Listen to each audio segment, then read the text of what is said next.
Hi, and welcome to another weekly update from seekingchange.co.uk. My name's Ian Wallace. What I'd like to discuss today is something that comes up an awful lot inside the work I do, and that's blame. Blame in itself is not a good process, obviously, because somebody feels that they're the problem.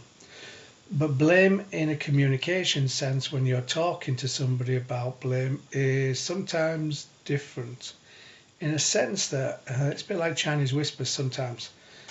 People kind of look at what's been said and they pick up the words and the inference that they want to from the conversation. So they may feel from a perception point of view that they're being blamed. And because we can only perceive the world through our own processes, we sometimes pick up the things we would like to pick up instead of things that are actually real.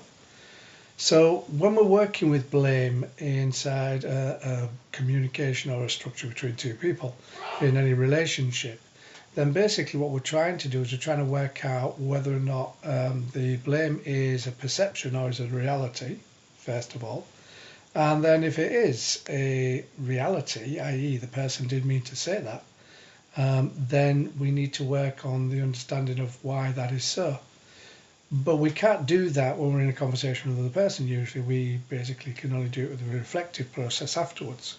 Or if, as in the counselling room, somebody, the counsellor or the therapeutic person, can use immediacy to kind of stop the conversation and then rewind it in a sense.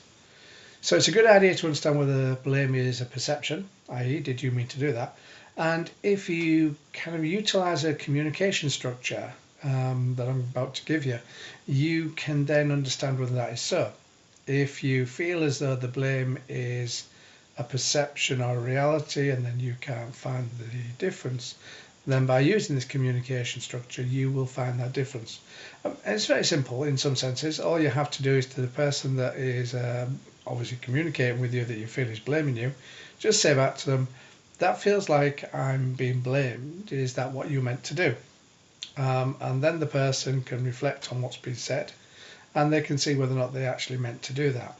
Now, if they meant to do it, if that is the truth, then obviously you have to go through a process of conversation and communication to find out the reasons why. If it's a perception point of view and the person didn't mean to do that, then naturally the conversation will take a different process and they will obviously give you some insight as to a more drawn out process of communication to explain what they were trying to say or what they were trying to do so that they didn't blame you. But if it is a reality, then what you need to do is to have a conversational process with that person because somehow they feel as though you're the problem.